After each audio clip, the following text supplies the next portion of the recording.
Hello, welcome to PBD Conversations, where we get to meet a new member of Pacific Ballroom Dance staff each week. My name is Ann Eugenio, and I'm the Public Relations and Fundraising Guru at Pacific Ballroom Dance, and I'm so excited to be here with Erin Briones today.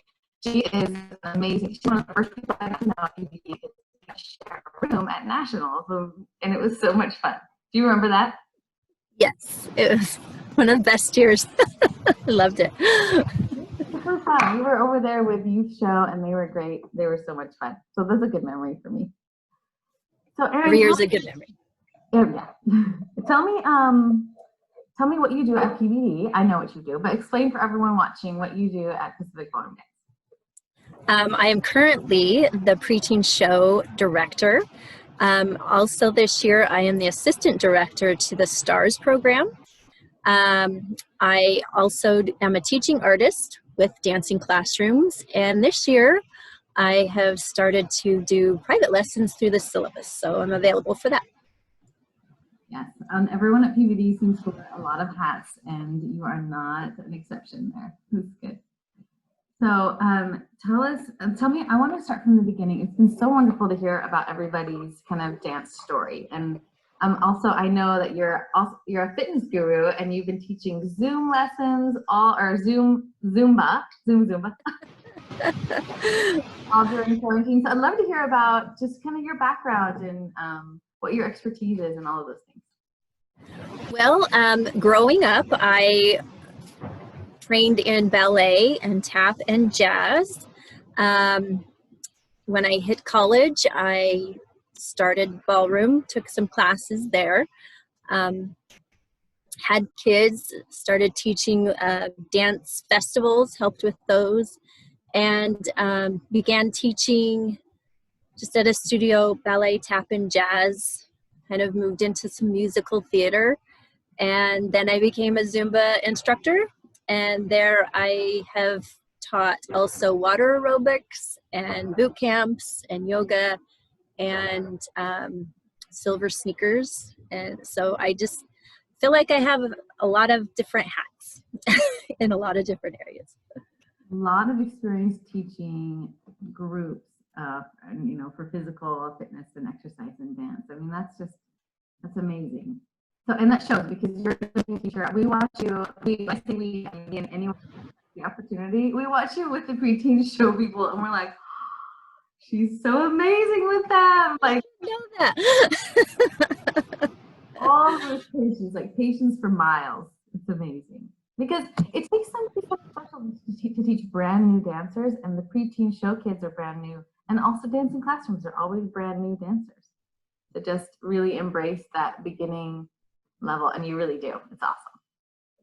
That's one of my favorite things, is to watch the progression of a dancer and really have those light bulb moments, and then they get kind of to love what they're doing. They start out frustrated because it is hard when you start something new and it's frustrating, but then see those moments where they grow to understand and then love and then progress into beautiful dancers, and their confidence grows as well. That's really fun to see, and it's fun to see that growth that happens on your teams every year. Really cool. So how has it been with the stars this year? Are you enjoying the stars? No, go ahead. Sorry. Yes, when I first started teaching at a dance, I taught 3 and 4-year-olds and 5 and 6-year-olds. So I haven't done that type of teaching in years, but it's been fun working with Rainey because she'll do some things that I used to do and be like, oh, I remember that. And so it's all coming back slowly, but I've always enjoyed working with kids. They're just fun and cute and full of energy. I wish I still had their energy. Yeah, they have lots of energy. And just a reminder for everyone maybe who doesn't know who the stars are. Stars are our kids age 3 to 3rd grade. And they are just our beginning, and we have room on our stars teams, right? Yeah. There's still room. And there's lots of room on the Preteen Show team. That's kind of a struggle, is getting some enrollment. What are your biggest obstacles? I would maybe guess that enrollment for you is a big obstacle this year. Definitely. This year has been a challenge just because of COVID. A lot of families are not aware that we're open to, that we're available. I mean, we had some virtual times during quarantines that we had to be through Zoom, but we are open and our studio's open and we're able to dance. And I just want to get that out there, that come and join us. I know sports aren't available right now, so this is something that you can do and be physical and engaging with other people, be social. So it's something that is an option for you. So please come and check us out. Kids, it's not too late. Preteen Show is going to have open enrollment for another month, I think, or maybe a month or two. So we'll get some kids in there for you. I know they'll come. They always trickle in for your team. They do, and we love it when they trickle in. But we need a big rush right now. We need all the kids to come and dance. And boys too, boys and girls. Boys and girls. Yeah, it's gonna be good. And so dancing classrooms, is there has there been any conversation about how to adapt dancing classrooms, or are we just gonna kind of what's the talk, or what kind of conversations happening around dancing classrooms right now? The exciting thing about dancing classrooms right now is that we can kind of morph it into more of a program that could be a community program or an after-school program. That's one thing that's been tossed around. We're not necessarily now stuck in the schools because they're not happening and we can't get in the schools. So I'm excited for what this might transform for dancing classrooms. So it's a time of innovation and brainstorming right now. Yes, definitely. We're going to be having a conversation with Cam in a couple of weeks, and Cam's our site director for dancing classrooms, and I'm excited to hear what she has planned and what kind of evolves for dancing classrooms, because this unusual time is hard, but it also creates new ideas and opportunities for new people. So it's good. Might reach more people and different people than we normally would have. So have to think outside the box. Definitely. Okay, so this is not the usual question that I ask, but I was wondering, what is your favorite thing to do? Like, do you have a hobby or a pastime? Like, what just came to your mind? Right. What is it? Oh gosh. I would just say I enjoy being active. Zumba is kind of my hobby per se, just because I enjoy creating routines. Basically, you're creating routines and then get to teach as performing as I teach, just because I try and give my full energy to my class and hopefully that they can feed off that energy. Spending time with my family, we enjoy boating. I like hiking, just being active. I like the hiking too. Boating, I like to go out in the boat and then jump off into the water. The boat. I'm a little, yes. I don't need the boat to pull me anywhere. As I've gotten older, I'm just enjoying watching my kids having a lot of fun.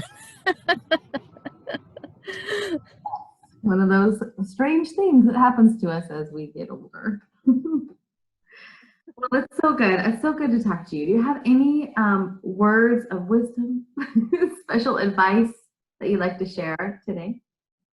I think what I want to share to anyone, I think this pertains to anybody,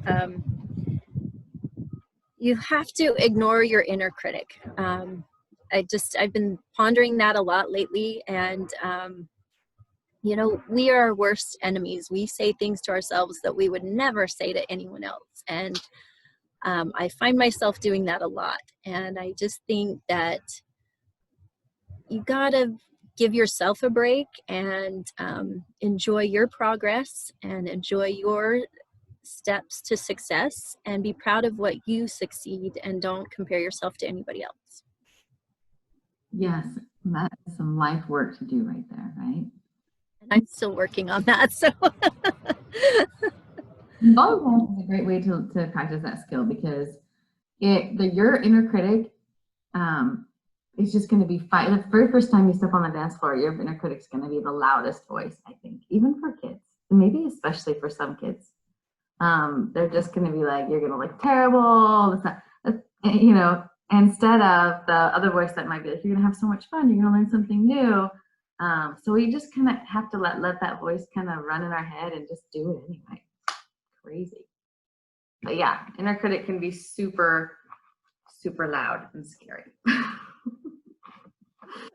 Yes, thank you, Erin. I've been working on my inner critic too. I've decided that her name is Barbara, and she looks like a goddess, like a Roman goddess on a golden throne. And she says things really critically to me. She's very superior. She just points at you. Yeah. That's.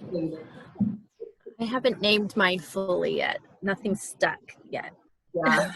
I just try and ignore it. Well, you know, if you're watching, you know, I'm curious who your inner critic is, what your inner critic is like. She looks just like me. She's just glowingly beautiful on a throne. So thank you for your advice. I really appreciate it. Erin, you are one of my favorites. You've taught my kids. You've loved my kids in dance personally, and I see you just love and teach the kids that come through over and over. So you are a special light in our studio. Thank you for being you. I love you too, my friend. All right. We'll see you later. Bye, everybody.